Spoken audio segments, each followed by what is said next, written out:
Assalamualaikum warahmatullahi wabarakatuh. Salam guru penggerak. Tergerak, bergerak, dan menggerakkan. Bapak Ibu guru-guru hebat yang berbahagia, pada kesempatan kali ini saya akan memaparkan koneksi antara materi modul 1.1 calon guru penggerak angkatan 7 tentang kesimpulan dan refleksi pemikiran Ki Hajar Dewantara. Saya MC Sbanani dari SN Negeri Tuwel 1. Kesimpulan dan refleksi pemikiran Ki Hajar Dewantara. Ki Hajar Dewantara membuka paradigma berpikir saya tentang hakikat pendidikan yang sesungguhnya. Filosofi pemikiran beliau tentang pendidikan harus terus digali dan dikembangkan agar sesuai dengan tuntutan zaman dan kearifan lokal. Cara pandang beliau terhadap anak atau murid begitu halus, penuh dengan sentuhan religi dan kepekaan hati yang mendalam, di mana anak ditempatkan pada posisi yang begitu mulia, sehingga pendidik harus mampu menjadi sang penuntun yang selalu menghadirkan motivasi dan harapan. Sebelum mempelajari, mendalami, dan menghayati pemikiran Ki Hajar Dewantara tentang pendidikan, ada beberapa hal yang berkaitan dengan cara pandang saya terhadap murid dan pembelajaran di kelas. Di antaranya yaitu, yang pertama, saya sudah memahami dan meyakini bahwa setiap anak memang terlahir dalam keadaan fitrah, yang artinya mereka membawa potensi-potensi kebaikan dan membawa keunikannya sendiri. Namun, saya belum mampu memahami hakikat mendidik yang benar agar fitrah atau kodrat yang dibawa anak sejak lahir itu dapat tumbuh dan berkembang dengan benar.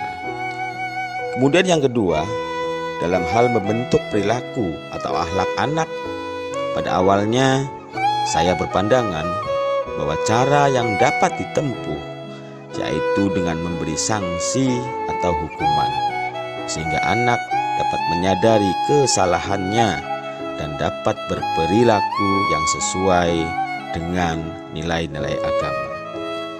Kemudian yang ketiga, dalam pembelajaran di kelas, saya memandang bahwa semua murid harus memenuhi ketuntasan minimum belajarnya sesuai dengan target yang saya buat berdasarkan tuntutan kurikulum yang ada. Namun, tanpa mengetahui bagaimana cara yang benar atau solusi yang tepat agar pencapaian target kurikulum tidak mengorbankan murid.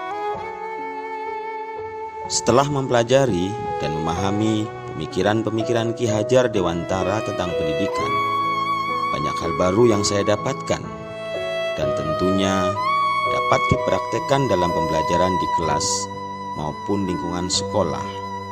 Di antaranya, yang pertama, saya menyadari bahwa anak terlahir dengan potensi diri mereka masing-masing.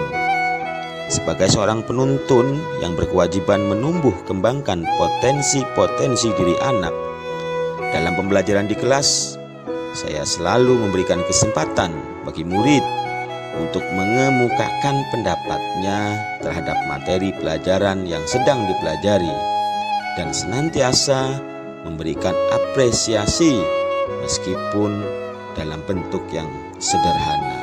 Misal, dengan mengajak teman-teman di kelas bertepuk tangan setelah murid berani berpendapat.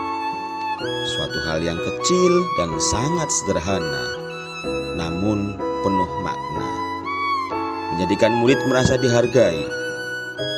Kemudian, dalam materi tertentu, misalnya materi tentang menghormati kedua orang tua atau birrul walidain, metode yang saya gunakan adalah gelar karya, di mana anak dapat mencurahkan kasih sayangnya kepada orang tua melalui sebuah puisi, membuat lagu, membuat gambar, kaligrafi, atau karya lainnya sesuai dengan minat dan potensi yang dimiliki masing-masing murid.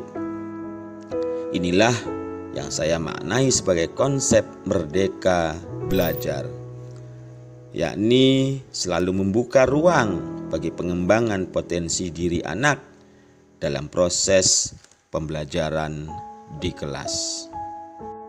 Kemudian yang kedua, dalam hal membina dan membentuk perilaku murid atau akhlak anak agar sesuai dengan norma-norma agama. Pada awalnya saya sering memberikan sanksi atau hukuman berupa teguran keras dengan nada tinggi kepada murid. Namun setelah memahami pemikiran-pemikiran Ki Hajar Dewantara, saya menyadari bahwa hal tersebut bukanlah hal yang tepat untuk membina perilaku siswa. Mereka mungkin sejenak dapat berubah menjadi baik, tapi karena tekanan dan rasa takut. Namun semua itu bukan karena kesadaran dan penghormatan terhadap guru. Cara yang saya lakukan sebagai penuntun adalah dengan menjadi teladan yang baik bagi murid, dengan berkata sopan, lemah lembut, dan berbicara kepada murid dengan bahasa Indonesia yang baik dan benar.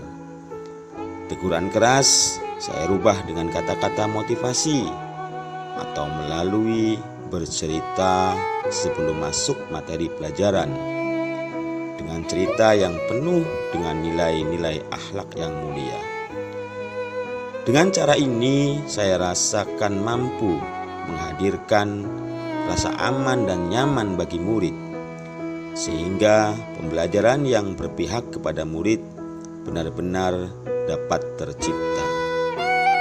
Kemudian yang terakhir, dalam mencapai target pembelajaran di kelas atau ketercapaian tujuan pembelajaran, setiap anak memiliki kemampuan yang berbeda. Menyadari itu semua, setelah mempelajari pemikiran Ki Hajar Dewantara, penerapan menuntun dalam pembelajaran dilakukan dengan memberikan perhatian secara adil. Adil bukan berarti harus sama. Adil bermakna menempatkan sesuatu secara proporsional. Murid yang kurang mampu atau lamban dalam menguasai materi pelajaran tentunya harus mendapatkan perhatian yang lebih agar dia dapat mengejar ketertinggalan dari teman-temannya. Membimbingnya dengan penuh kesabaran dan keikhlasan menjadi kunci bagi seorang penuntun agar target pencapaian tujuan pembelajaran dapat tercapai. Demikianlah yang dapat saya sampaikan tentang kesimpulan dan refleksi terhadap pemikiran-pemikiran Ki Hajar Dewantara tentang cara pandang terhadap murid dan pembelajaran di kelas. Sebagai akhir kata, izinkan saya mengucapkan closing statement. Guru yang baik adalah guru yang mau mengerti, bukan guru yang hanya ingin dimengerti. Salam guru penggerak, tergerak, bergerak, dan menggerakkan. Assalamualaikum warahmatullahi wabarakatuh.